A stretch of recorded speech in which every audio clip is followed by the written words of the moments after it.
Santa Catarina de Siena, nascida Caterina Benincasa, em 25 de março de 1347, em Siena, e falecida em 29 de abril de 1380, em Roma, é uma das figuras mais marcantes do catolicismo medieval. Sua vida é um testemunho inspirador de devoção, coragem e influência espiritual. Desde cedo, Catarina manifestou um desejo ardente de se consagrar a Deus, um chamado que encontrou contra a vontade de seus pais. Aos poucos, ela ingressou nas Irmãs da Penitência de São Domingos e fez seus votos, destacando-se rapidamente por fenômenos místicos notáveis, como o estigma e o casamento místico, que a tornaram uma figura proeminente. O contexto histórico da sua época era turbulento, marcado pelo chamado Cisma do Ocidente, um período prolongado em que o papado estava dividido entre Roma e Avignon. Catarina, uma mulher de fé e determinação, desempenhou um papel crucial neste cenário. Em uma missão de grande importância, acompanhou um capelão dominicano até Avignon como embaixadora de Florença, uma cidade em conflito com o papado. Sua influência foi decisiva para que o Papa Gregório XI tomasse a importante decisão de retornar a Roma, restabelecendo a sede do papado na cidade eterna após quase 70 anos. O retorno do Papa a Roma não foi o fim de sua missão. Catarina, com seu espírito de pacificadora e mediadora, foi incumbida de negociar a paz entre as cidades-estado italianas, uma tarefa que ela desempenhou com notável habilidade e fervor. Após a morte de Gregório XI, Catarina voltou a Siena e dedicou-se à produção de seus escritos espirituais, conhecidos como o Diálogo, que se tornaram um legado perene de sua profundidade espiritual e teológica. Sua influência não se limitou a seus contemporâneos. Catarina deixou um impacto duradouro na história do papado e na vida dos cristãos de sua época. Sua atuação durante o Grande Cisma do Ocidente, suas numerosas cartas aos príncipes e cardeais defendendo a obediência ao Papa Urbano VI, e sua incessante defesa do que ela via como a integridade da Igreja, são testemunhos de sua dedicação e coragem. Santa Catarina de Siena é lembrada não apenas por suas contribuições para a Igreja, mas também por sua profunda espiritualidade e as duras penitências que ela impôs a si mesma. Sua morte, em 29 de abril de 1380, foi um momento de tristeza e reverência. Urbano VI celebrou seu funeral e enterro na Basílica de Santa Maria sopra Minerva, em Roma, um reconhecimento de sua importância e impacto. Em 1866, Catarina foi proclamada padroeira da Itália juntamente com São Francisco de Assis, e em 1970, foi nomeada doutora da Igreja pelo Papa Paulo VI. Mais tarde, em 1999, João Paulo II a incluiu entre as padroeiras da Europa, destacando ainda mais seu legado. Sua vida e trabalho continuam a inspirar e guiar muitos, oferecendo um exemplo brilhante de fé, serviço e amor à Igreja. Caterina Benincasa nasceu em 25 de março de 1347, em uma Siena marcada pela devastação da peste negra. Filha de Jacopo Benincasa, um tintureiro que administrava seus negócios com a ajuda dos filhos, e Lapa Piacenti, que possivelmente era filha de um poeta local, Catarina veio ao mundo em uma casa que ainda permanece em Siena. Lapa, com cerca de 40 anos na época, havia dado à luz prematuramente as gêmeas Catarina e Joana, após já ter tido outros 22 filhos, dos quais metade havia falecido. Joana foi entregue aos cuidados de uma ama de leite e morreu logo depois, mas Catarina, amamentada pela mãe, cresceu saudável. Quando Catarina tinha apenas 2 anos, Lapa teve seu 25º filho, outra menina chamada Joana. Desde sua infância, Catarina foi uma criança feliz e recebeu da família o carinhoso apelido de Eufrosina, derivado da palavra grega para alegria, e também o nome de uma santa cristã antiga, Santa Eufrosina. A alegria de sua infância contrastava com a dura realidade de sua família e o ambiente desolado de Siena. Mas sua vida estava prestes a se transformar de maneira extraordinária. Segundo Raimundo de Capua, confessor e biógrafo de Catarina, sua vida espiritual começou a florescer muito cedo. Com apenas 5 ou 6 anos, Catarina teve sua primeira visão de Jesus Cristo, enquanto voltava para casa com seu irmão de uma visita à casa de uma de suas irmãs casadas. Ela viu Cristo entronado em majestade, acompanhado pelos apóstolos Pedro, Paulo e João. Aos 7 anos, Catarina fez um voto solene de dedicar sua vida a Deus, um compromisso que moldaria toda a sua existência. Aos 16 anos, a jovem Catarina enfrentou um momento decisivo em sua vida. Atormentada pelo luto pela morte de sua irmã mais velha, Boaventura, Catarina foi pressionada pelos pais a se casar com o viúvo de sua irmã. Contrária a essa ideia, Catarina iniciou um jejum severo, uma prática que ela havia aprendido com a irmã recém-falecida e que seu futuro marido desaprovava. Boaventura havia usado o jejum como uma forma de mudar a atitude do marido, e Catarina seguiu seu exemplo com determinação.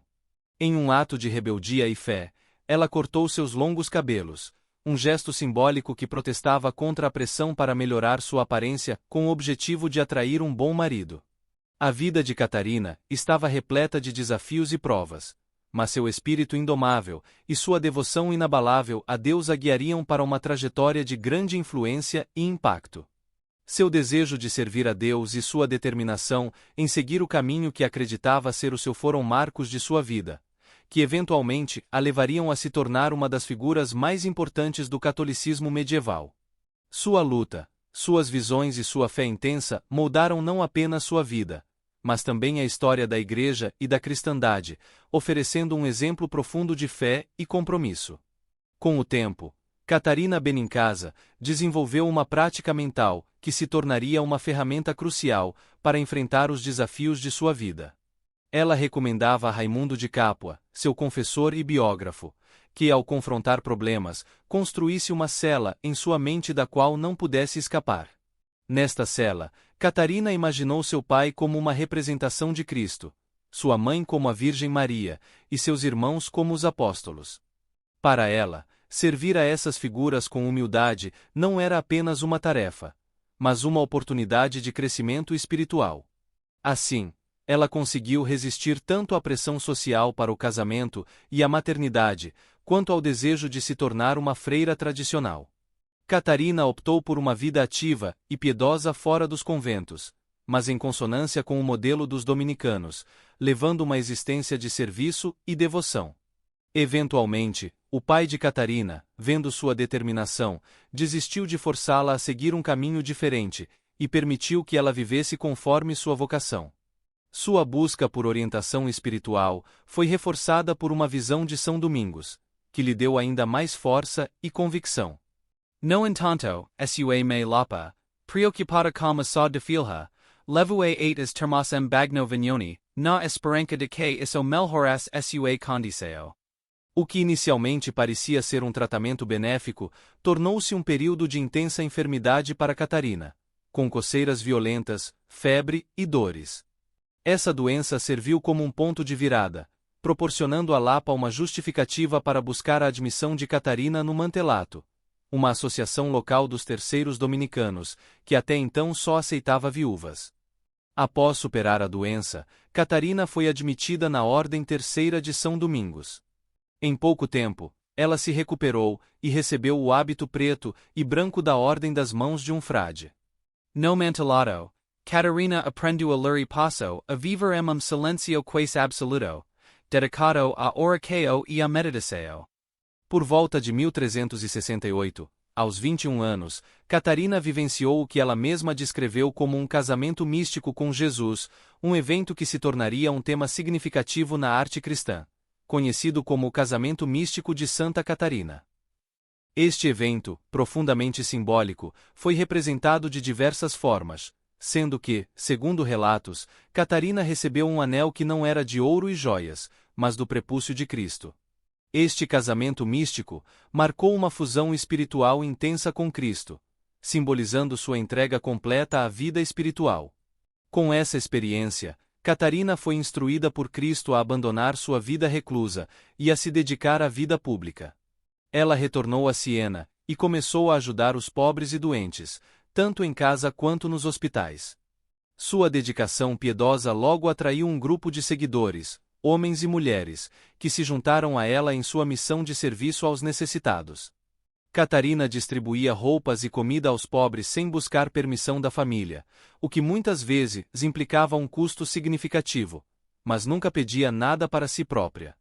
Sua atitude de não aceitar a comida oferecida pela família refletia sua crença em uma mesa celestial, preparada para ela pela verdadeira família de Deus. O modo de vida de Catarina, que envolvia uma profunda conexão espiritual e um compromisso inabalável com o serviço aos outros, tornou-se um exemplo de fé vivida na prática. Sua jornada espiritual e sua missão de ajudar os necessitados revelam uma vida de sacrifício e amor que continua a inspirar e ressoar com todos que buscam compreender a profundidade da devoção e do serviço altruísta. À medida que as tensões políticas e sociais se intensificavam em Siena, Catarina de Siena encontrou-se diante de um novo desafio: a intervenção política. Em 1374, ela viajou para Florença, possivelmente para ser entrevistada pelos líderes dominicanos no capítulo geral que ocorria naquele mês. Embora a existência de evidências para confirmar essa entrevista seja incerta, é sabido que Catarina foi considerada suficientemente ortodoxa para merecer a confiança dos seus contemporâneos. Nesse período, Raimundo de Capua tornou-se seu confessor e diretor espiritual, uma relação que teria um impacto significativo em sua missão. Após essa viagem, Catarina dedicou-se a viajar pelas regiões do norte e centro da Itália, levando suas mensagens de reforma do clero e de arrependimento espiritual. Ela pregava que a renovação poderia ser alcançada através do amor total a Deus. Em Pisa, em 1375, Catarina usou toda a sua influência para evitar que a cidade e Lucca se alinhassem com as forças que se opunham ao Papa, que na época estava ganhando força. Sua dedicação não se limitou às palavras. Ela também se empenhou na formação de uma nova cruzada. Foi nesse contexto que, segundo Raimundo, Catarina recebeu os estigmas, visíveis apenas para ela, conforme seu pedido. Catarina não se limitava a viagens para promover suas ideias. A partir de 1375, ela começou a ditar cartas a diversos assistentes, inicialmente endereçadas a amigos e depois ampliando seu alcance para figuras políticas. Nessas cartas, Catarina fazia apelos por paz e pelo retorno do papado de Avignon a Roma. Sua correspondência com o Papa Gregório XI foi constante e profunda, onde pedia reformas no clero e na administração dos estados papais. No final de 1375, Catarina retornou a Siena para interceder pelo jovem prisioneiro político Niccolò di Toldo, que enfrentava a execução. Em junho do ano seguinte, ela foi a Avignon como embaixadora de Florença para negociar a paz com os estados papais, especialmente após Gregório XI ter interditado Florença em 31 de março de 1376. Embora seus esforços iniciais não tenham obtido sucesso e ela tenha sido desautorizada pelos líderes florentinos, que enviaram seus próprios embaixadores, Catarina continuou sua missão com uma carta calorosa à cidade. Em Avignon, ela também tentou convencer Gregório XI a retornar a Roma, o que ele finalmente fez em janeiro de 1377. A influência real de Catarina sobre o Papa e sobre os eventos políticos da época é um tema de debate acalorado entre os estudiosos. O impacto de sua coragem, no entanto, é inegável. Catarina de Siena não apenas enfrentou desafios políticos e espirituais com uma fé inabalável, mas também deixou um legado de devoção e reforma que ressoa até hoje. Sua vida é um testemunho poderoso da dedicação espiritual e da coragem em tempos de crise, inspirando todos que buscam entender a profundidade do compromisso com a fé e a justiça. Após sua chegada a Siena, Catarina dedicou os primeiros meses de 1377 à fundação de um mosteiro de estrita observância para mulheres, localizado na antiga fortaleza de Belcaro, nos arredores da cidade. Esse novo empreendimento reflete a paixão de Catarina pela vida religiosa austera e pela contemplação, um aspecto vital de sua espiritualidade. O resto do ano foi marcado por sua missão de paz e pregação em Rocca de Orsia, uma localidade situada a cerca de 35 quilômetros de Siena. Durante esse período, no outono de 1377, Catarina viveu uma experiência profundamente transformadora que a inspirou a escrever seu célebre diálogo. Esse trabalho, embora escrito com a ajuda de assistentes, representou um avanço significativo na forma como Catarina começou a se expressar por meio da escrita. No final de 1377 ou no início do ano seguinte, Catarina foi chamada novamente a Florença por ordem de Gregório XI, para tentar negociar a paz entre os florentinos e os romanos. Contudo, a morte do Papa em março de 1378 gerou um período de tumulto e revolta em Florença, que culminou em junho do mesmo ano com a quase morte de Catarina durante os distúrbios. Apesar da violência, ela conseguiu desempenhar um papel crucial na negociação da paz entre as duas cidades. Finalmente, retornou a Siena. Em novembro de 1378, após o cisma, o novo Papa Urbano VI convocou Catarina a Roma, onde ela permaneceu na corte papal, lutando para convencer nobres e cardeais da legitimidade do novo Papa romano. Ela estabeleceu-se numa residência na Piazza de Santa Chiara, hoje conhecida como Casa de Santa Caterina, onde continuou seu trabalho incansável e suas preces.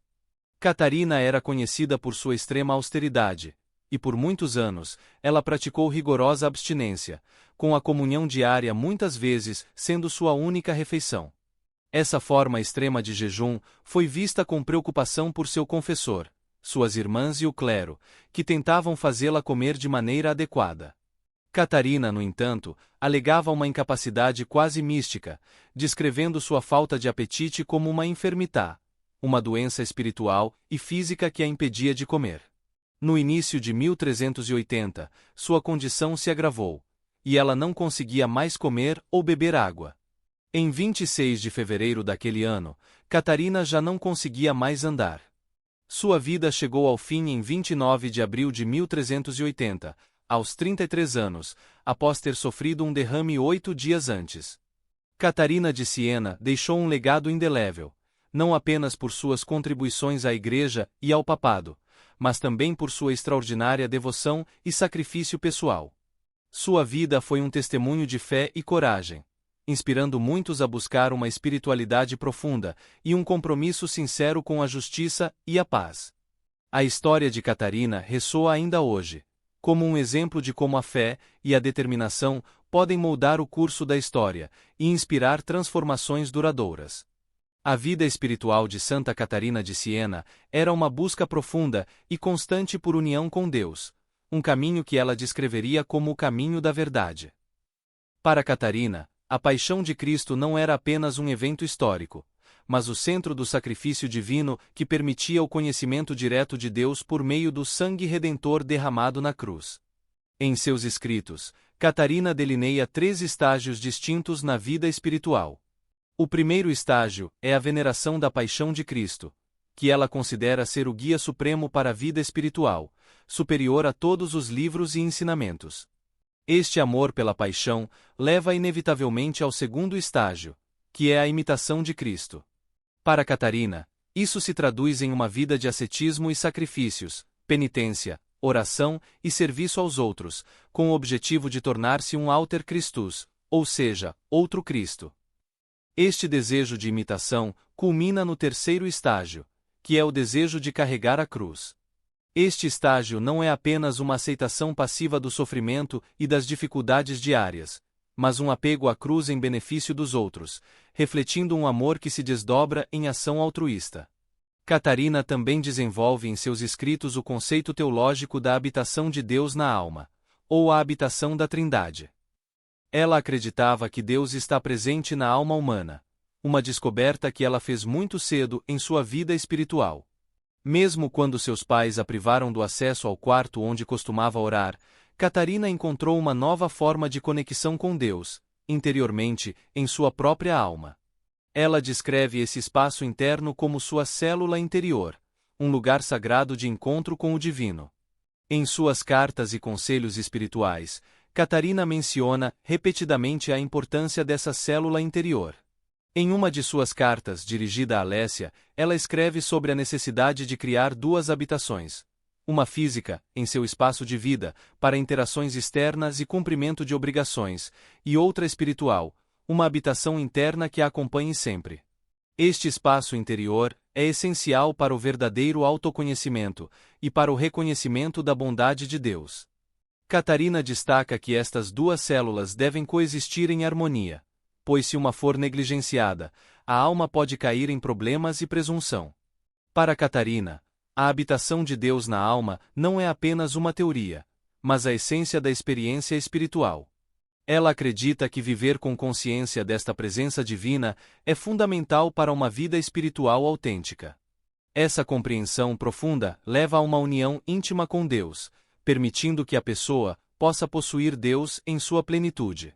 Esta visão de uma vida espiritual tão enraizada no amor e na presença de Deus continua a inspirar e a guiar aqueles que buscam uma conexão mais profunda e verdadeira com o divino. Para Santa Catarina de Siena, o caminho do autoconhecimento é repleto de desafios e dificuldades, marcado por um sentimento de amor e misericórdia divinos que pode, por vezes, parecer efêmero. A experiência de sentir a presença de Deus de forma palpável pode desaparecer, exigindo uma vida de virtude, paciência e humildade para evitar o pecado e aproximar-se mais de Deus. Catarina reconhece que essa busca pela virtude é complexa e, frequentemente, envolve trilhar o caminho da cruz, enfrentando tentações que ela descreve como uma descida ao inferno. A resistência a essas tentações para ela passa pelo retorno constante ao autoconhecimento, que funciona como uma âncora espiritual. A vida interior de Catarina é um movimento contínuo entre o conhecimento de si mesma e o conhecimento de Deus. Ela vê essa dinâmica como um processo recíproco. O autoconhecimento leva a uma compreensão mais profunda de Deus, e o conhecimento de Deus, por sua vez, proporciona uma maior compreensão de si mesma.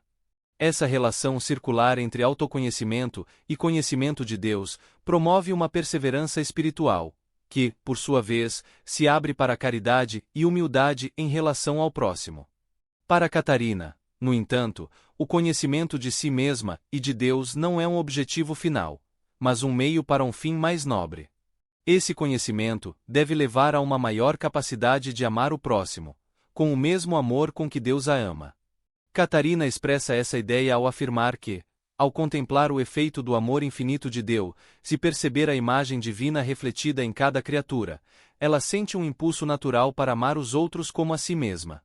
O amor de Deus que ela experimenta não apenas a conforta, mas a força a estender esse amor a todos ao seu redor, promovendo um apostolado de abertura e compaixão. Este conceito de amor universal e caridade é a verdadeira expressão do autoconhecimento para Catarina. Ao compreender o amor de Deus em sua própria vida, ela é chamada a refletir esse amor em suas ações diárias, manifestando-se como uma fonte de apoio e bondade para os outros. Assim, o autoconhecimento e o conhecimento de Deus se tornam a base para uma vida de serviço e amor ao próximo, reforçando a ideia de que a verdadeira espiritualidade está enraizada na prática do amor e na caridade. A vida de Santa Catarina de Siena é profundamente marcada pelo seu desejo de renovar a Igreja, refletindo uma paixão ardente por transformar a vida e a espiritualidade da comunidade cristã.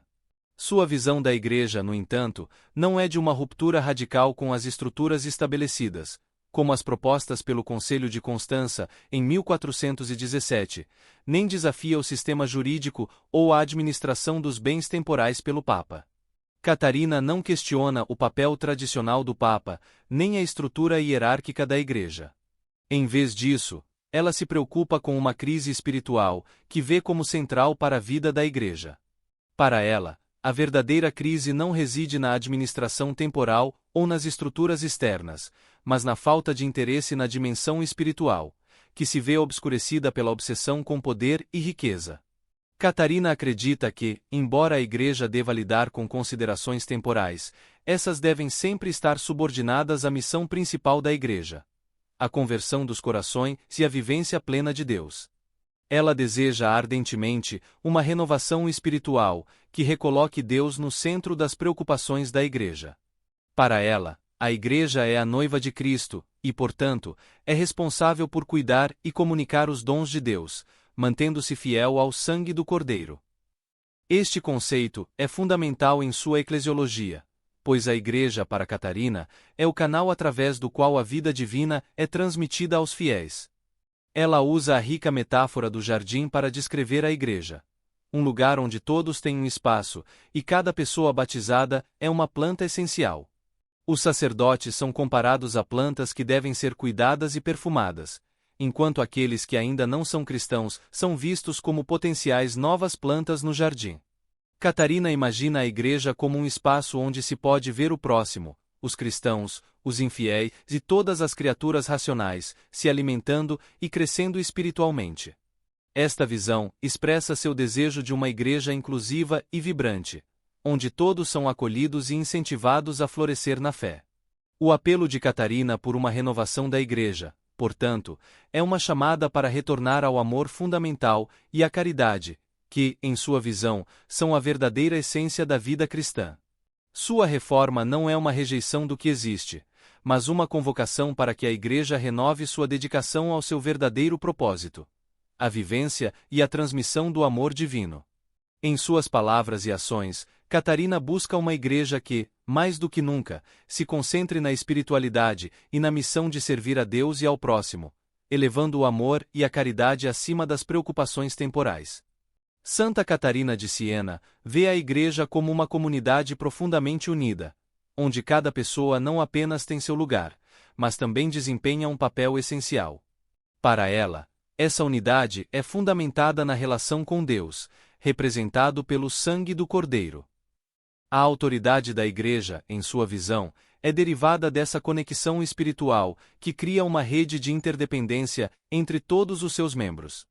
Cada indivíduo na Igreja possui uma responsabilidade específica, e essa responsabilidade contribui para uma relação de interdependência, na qual todos se apoiam e respeitam as diferentes vocações. É nessa abertura mútua, e na necessidade um do outro que nasce a verdadeira caridade. Uma caridade que só pode florescer a partir do amor genuíno ao próximo. No entanto, Catarina também nos alerta para as tentacos que podem coroar essa unidade. Ela distingue entre dois tipos de amor que coexistem no coração humano: um amor voltado para Deus e um amor egocêntrico, voltado para si mesmo. Para ela, esses dois amores são irreconciliáveis.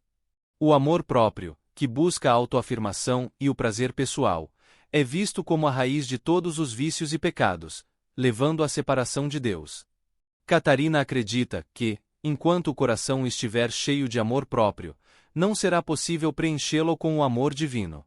A autoestima, com suas consequências de sensualidade e desejo de reconhecimento, opõe-se diretamente ao amor de Deus.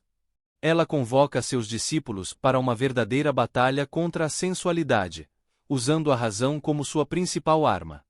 Catarina instrui seus seguidores a separar a sensualidade da razão e a torná-las inimigas irreconciliáveis. Em suas cartas, ela orienta: no alto da sua consciência, você se senta para se julgar. Não deixe o menor pensamento passar fora de Deus sem corrigi-lo com grande severidade.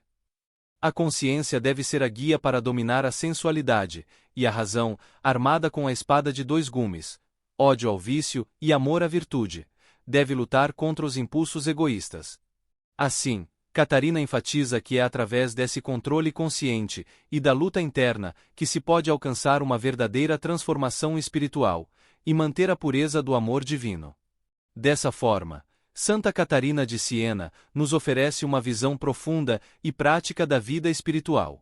Ela nos lembra que a verdadeira união na Igreja e a caridade para com os outros dependem de uma constante vigilância sobre nossos próprios corações e motivações. A busca por Deus para Catarina é uma jornada contínua de superação do amor próprio e de cultivo do amor divino, o que, por sua vez, fortalece a comunidade e a torna um verdadeiro jardim de virtude e caridade. A vida espiritual de Santa Catarina de Siena é um testemunho profundo de sua busca pela renovação pessoal e pela transformação da Igreja. Em sua visão, a Igreja é um organismo vivo e interconectado, onde cada pessoa ocupa um papel único e essencial. Essa união não se baseia apenas na estrutura organizacional, mas na relação profunda com Deus, simbolizada pelo sangue do Cordeiro. Catarina vê a autoridade da Igreja como um reflexo dessa conexão divina, onde cada membro tem uma responsabilidade e um lugar, gerando uma interdependência que promove a abertura ao outro e o respeito pelas diversas vocações. Para ela, Essa interdependência é a base da verdadeira caridade, que só pode emergir quando se aprende a amar o próximo como a si mesmo. No entanto, Catarina não ignora as dificuldades dessa jornada espiritual.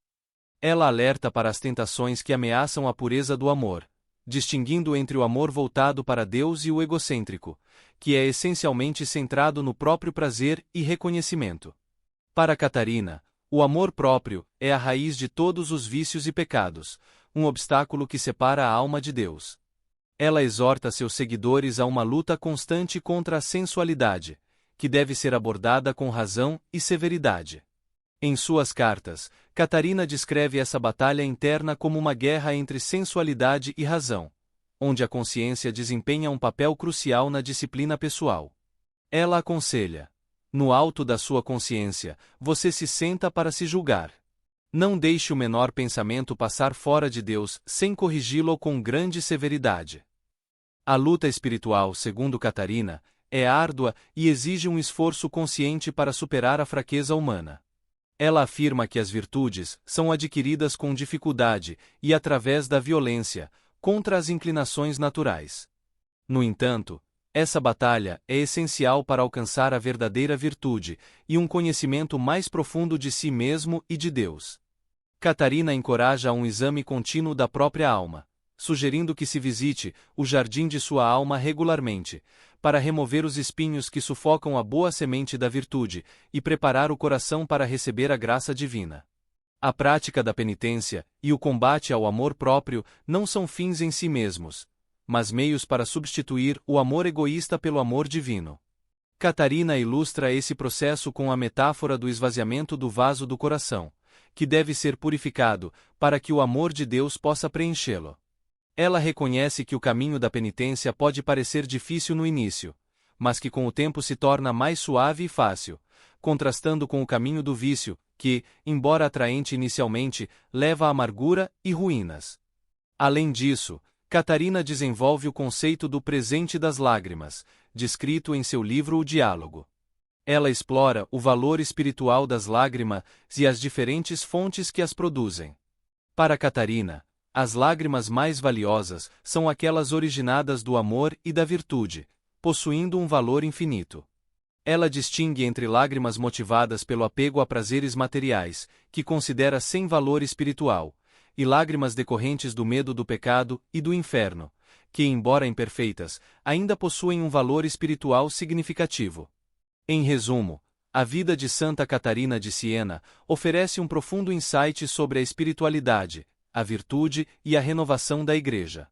Sua busca incessante por Deus e seu compromisso com a transformação pessoal e comunitária refletem uma espiritualidade que valoriza tanto o amor divino quanto a luta contínua contra as tentações do ego.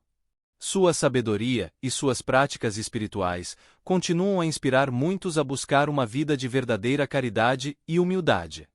A riqueza espiritual de Santa Catarina de Siena se revela também em sua profunda compreensão do valor das lágrimas, como expressões de diferentes estágios de amor e conexão com Deus. Ela identifica 5 fontes distintas de lágrimas, cada uma com seu próprio valor espiritual. A terceira fonte de lágrimas refere-se àquelas derramadas por pessoas que, ao começarem a amar a doce primeira verdade de Deus, ainda mantêm alguma forma de autoestima. Embora estas lágrimas sinalizem um início de amor verdadeiro, elas ainda carregam traços de egoísmo, o que limita seu valor espiritual. O quarto tipo de lágrimas, em contraste, vem de uma caridade genuína para com o próximo. Estas lágrimas são resultado do amor a Deus, que se manifesta em um amor desinteressado pelo outro. Elas têm um grande valor espiritual, porque surgem unicamente da compaixão e do altruísmo, sem qualquer consideração pelo próprio bem-estar. Esse tipo de choro é uma expressão pura de amor ao próximo, refletindo a profundidade da caridade vivida. A quinta fonte é talvez a mais sublime: as lágrimas de doçura, que são o fruto da união íntima e do conhecimento profundo de Deus. Quando a alma se une a Deus de maneira tão perfeita que as palavras se tornam inadequadas para expressar a experiência, as lágrimas se tornam a linguagem da alma. Catarina descreve essas lágrimas como resultado de um amor tão intenso e puro que ultrapassa as capacidades da comunicação verbal. Ela expressa que, nesse estado unitivo, o sentimento que segue a inteligência se funde em um amor ardente, e a alma alcança uma união tão perfeita que se torna impossível descrever a excelência desse estado apenas com palavras. Santa Catarina de Siena não é apenas uma figura de destaque em seu próprio tempo, mas também uma presença marcante na ordem dominicana, embora não tenha sido a fundadora da ordem. Ela é comparável a Clara de Assis, que é para os franciscanos o que Catarina é para os dominicanos. Sua importância na ordem dos pregadores é sublinhada pela sua inclusão, ao lado de Alberto Magno e Tomás de Aquino, entre os doutores da Igreja, um reconhecimento da profundidade e influência de seus escritos espirituais e teológicos. No século XIV, periodo turbulento para a Igreja Católica, Catarina de desempenhou papel crucial na renovação da ordem dos pregadores. Junto com Raimundo de Capua, que se tornaria mestre-geral da ordem, Catarina advogou por um retorno às raízes e à vocação original da ordem dominicana. Ela frequentemente recorre a São Domingos como modelo, e em seu principal trabalho, o Diálogo, cita repetidamente o carisma original de Domingos, alertando contra aqueles que desobedecem à regra estabelecida por ele. Esse desejo de retornar às fontes da ordem, em colaboração com Raimundo de Capua, consolidou sua posição como uma figura importante dentro dos dominicanos. A jornada espiritual e a luta pela renovação da Igreja de Santa Catarina de Siena são um testemunho de sua profunda fé e compromisso com o amor divino. Seu ensinamento sobre as lágrimas e sua influência na ordem dominicana refletem uma vida dedicada ao serviço de Deus e ao aprimoramento da Igreja. Através de suas palavras e ações, Catarina continua a inspirar e a guiar aqueles que buscam uma vida de verdadeira virtude e amor cristão. A espiritualidade de Santa Catarina de Siena ressoa fortemente com a tradição dominicana, refletindo em muitos aspectos a mesma ênfase que São Domingos deu à pregação e à busca da salvação, além da importância da contemplação e da transmissão do conhecimento divino.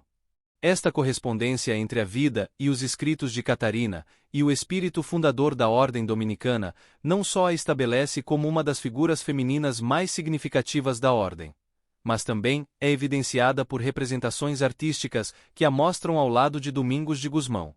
Essas imagens, embora anacrônicas já que Domingos faleceu em 1221, mais de um século antes do nascimento de Catarina, sublinham a profunda conexão espiritual que os associava. A vida e o legado de Santa Catarina são bem documentados em diversas fontes, que oferecem um panorama abrangente de sua personalidade e ensinamentos. Suas quase 400 cartas, seu trabalho seminal, o Diálogo, e suas orações são fontes primárias que iluminam sua vida espiritual e suas reflexões profundas sobre Deus. Além disso, uma rica tradição hagiográfica se desenvolveu após sua morte, com o propósito de promover seu culto e canonização. Embora muitas dessas obras tenham uma natureza hagiográfica, ou seja, idealizada e veneratória, elas fornecem importantes insights para os historiadores que buscam reconstruir a vida de Santa Catarina. Dentre as fontes mais significativas está a Vita, escrita por Raimundo de Capua, que foi não apenas o diretor espiritual de Catarina, mas também seu amigo próximo desde 1374 até sua morte. Raimundo tornou-se mestre-geral da Ordem dos Pregadores em 1380 e começou a escrever a obra, que viria a ser conhecida como Legenda Major, em 1384, completando-a em 1395. Este trabalho oferece uma visão pessoal e detalhada da vida e da santidade de Catarina, refletindo a intimidade e o respeito que Raimundo tinha por ela. Outra obra crucial é a Libellus de Suplemento, pequeno livro suplementar, escrita por Tommaso de Antonio Naxi Sene, conhecido como Tomás de Siena ou Tomás Caffarini. Redigida entre 1412 e 1418, esta obra expande a Legenda Major e incorpora notas do primeiro confessor de Catarina, Tommaso della Fonte, que se perderam com o tempo. Caffarini também publicou um relato mais conciso da vida de Catarina, conhecido como Legenda Minor, que complementa e resume as informações presentes em seus outros escritos. Essas obras, juntamente com o testemunho das cartas e escritos de Catarina, são essenciais para entender a profundidade de sua espiritualidade e o impacto duradouro de seu trabalho. Elas ajudam a traçar o caminho de uma vida dedicada ao amor de Deus e ao serviço ao próximo, revelando a contínua influência de Santa Catarina de Siena tanto dentro da ordem dominicana, quanto na tradição cristã mais ampla.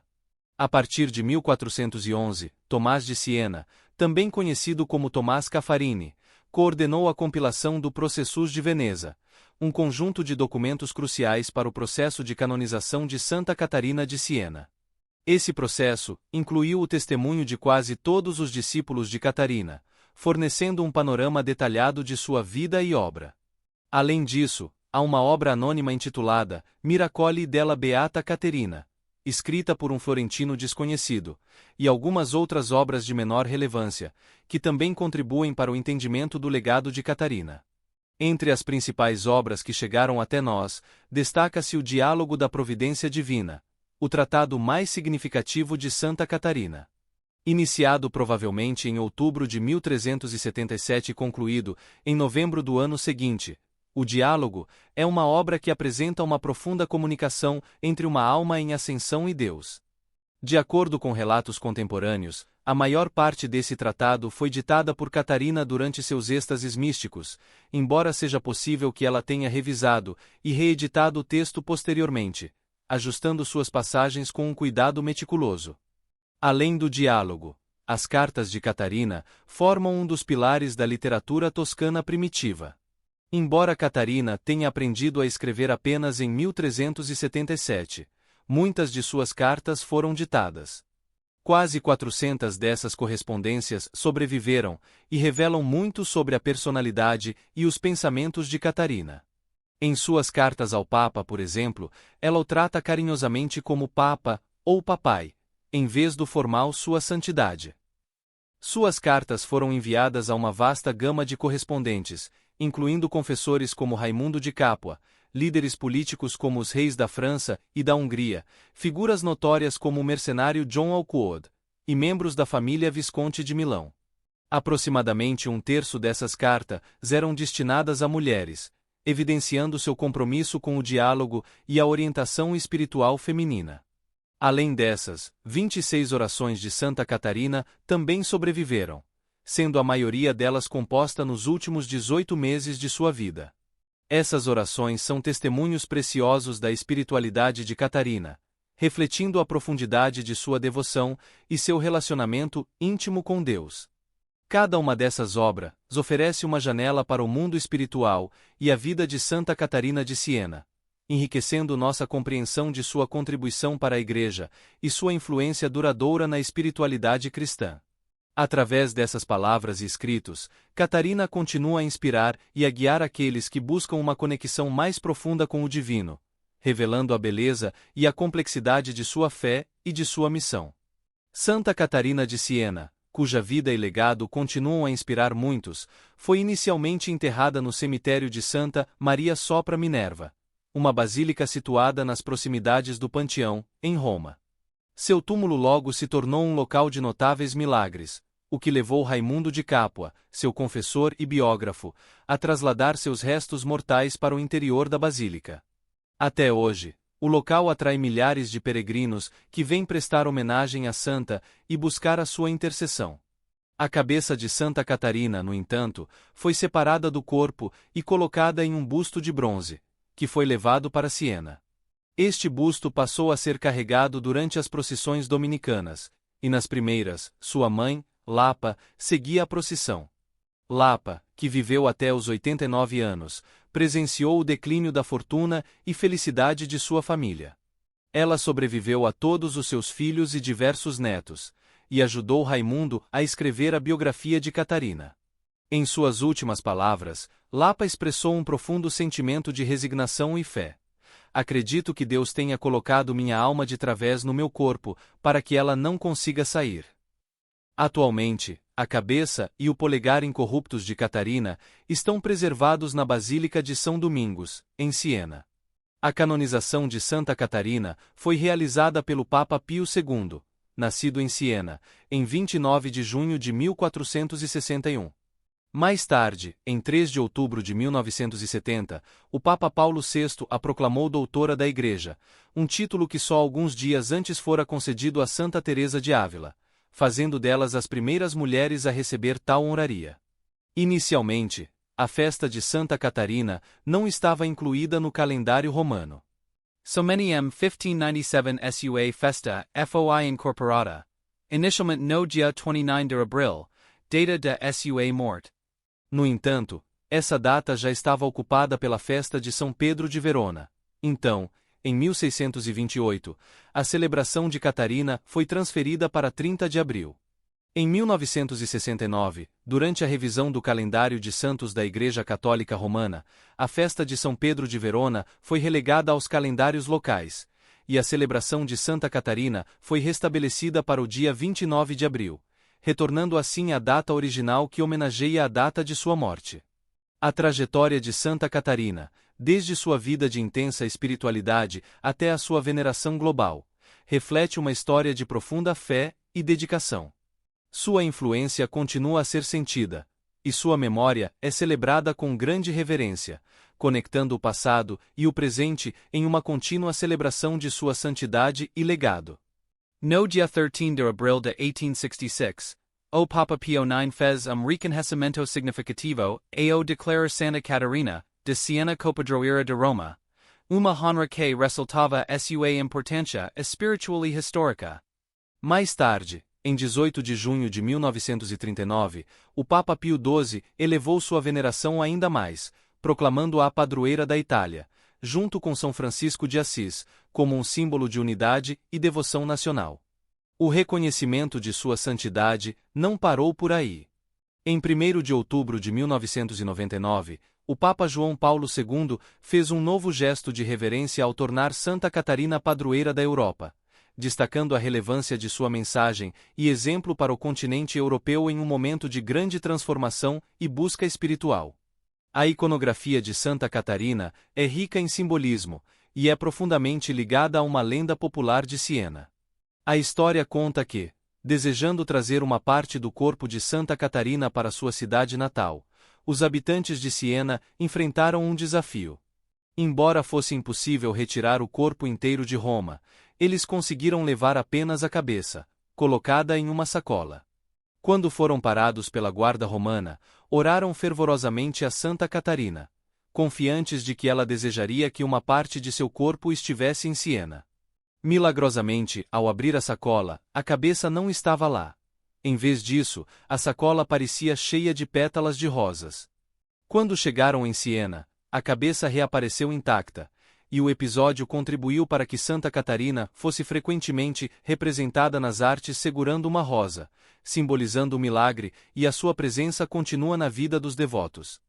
Essas manifestações de devoção e os milagres associados a Santa Catarina de Siena são um testemunho não apenas de sua santidade, mas também do impacto duradouro que sua vida e ensinamentos tiveram sobre a Igreja e a cultura cristã. A imagem dela segurando uma rosa não é apenas um símbolo de seu próprio milagre, mas também um emblema de sua espiritualidade profunda e da influência perene que continua a tocar o coração dos fiéis em todo o mundo. Santa Catarina de Siena permanece como uma figura fundamental na história da Igreja, não apenas como uma mística profunda, mas também como uma escritora notável e uma audaciosa defensora da verdade. Sua coragem e determinação para confrontar o poder, falar a verdade e influenciar a política de sua época destacam-na como uma personagem excepcional, especialmente para uma mulher no século XIV. Catarina não apenas desafiou as convenções sociais e religiosas de seu tempo, mas também moldou a história com sua influência direta sobre líderes e eventos políticos. Sua capacidade de se engajar nas questões de sua época e de expressar suas convicções com uma clareza impressionante permitiu-lhe desempenhar um papel crucial na política e na vida da Igreja. Através de suas obras espirituais, Catarina ofereceu uma visão profunda da relação entre o ser humano e o divino, influenciando o pensamento religioso e espiritual de gerações futuras. Sua audácia em dizer a verdade ao poder foi um feito notável, especialmente em um período em que as mulheres tinham poucas oportunidades para exercer tal influência. Seu legado é enriquecido pela coragem com que enfrentou e influenciou a política de seu tempo, e por seu compromisso inabalável com a verdade e a justiça. Catarina de Siena é um exemplo duradouro de como a fé, a escrita e a coragem podem interagir para provocar mudanças significativas na sociedade e na Igreja. Seu impacto é um testemunho de sua integridade e da profundidade de seu compromisso com os princípios que defendia. Mesmo após séculos, a vida e os ensinamentos de Catarina continuam a inspirar e a desafiar aqueles que buscam entender o verdadeiro significado de coragem e fé. Sua vida é um testemunho poderoso da capacidade de uma pessoa para fazer a diferença no mundo, independentemente das barreiras sociais e políticas. Santa Catarina de Siena não é apenas uma figura de destaque na história da Igreja, mas um ícone de coragem, espiritualidade e influência. Sua vida, marcada por uma profunda mística e uma notável ousadia política, revela um compromisso inabalável com a verdade e a justiça, algo raramente visto em sua época, especialmente por uma mulher. Catarina desafiou as normas sociais e religiosas de seu tempo, utilizando suas visões espirituais para impactar significativamente a política e a Igreja. Suas obras, incluindo o Diálogo da Providência Divina, suas cartas e orações, são testemunhos da profundidade de sua experiência espiritual e da clareza com que articulava suas convicções. Elas nos mostram uma mente e um coração dedicados a compreender e comunicar o divino, influenciando não apenas os líderes e eventos de sua época, mas também moldando o pensamento espiritual e teológico para as gerações seguintes. A devoção e o reconhecimento que Santa Catarina recebeu, como sua canonização e a declaração como doutora da Igreja, são reflexos do impacto duradouro de sua vida e trabalho. Sua capacidade de dizer a verdade ao poder e de enfrentar as adversidades com fé e coragem continua a ser uma fonte de inspiração. Em suas representações iconográficas, como a rosa que simboliza o milagre associado à sua cabeça, e em sua veneração como padroeira de Roma, da Itália e da Europa, Catarina é lembrada não apenas por seus feitos extraordinários, mas também pela profundidade de seu amor e devoção a Deus e ao próximo. Seu legado nos ensina sobre a importância de enfrentar desafios com integridade e de buscar uma compreensão mais profunda de nossa própria espiritualidade. A vida de Catarina é um chamado à ação e à reflexão, encorajando-nos a viver com coragem, a buscar a verdade e a dedicar-nos ao bem maior, assim como ela fez. Com isso, chegamos ao final do nosso vídeo sobre Santa Catarina de Siena. Esperamos que a história de sua vida e seu exemplo inspirem e desafiem todos nós a buscar a verdade, a viver com coragem e a nos dedicarmos ao serviço do próximo. Agradecemos por assistir e convidamos você a se inscrever no canal para mais histórias inspiradoras e reflexões sobre figuras santas e espirituais. Até a próxima!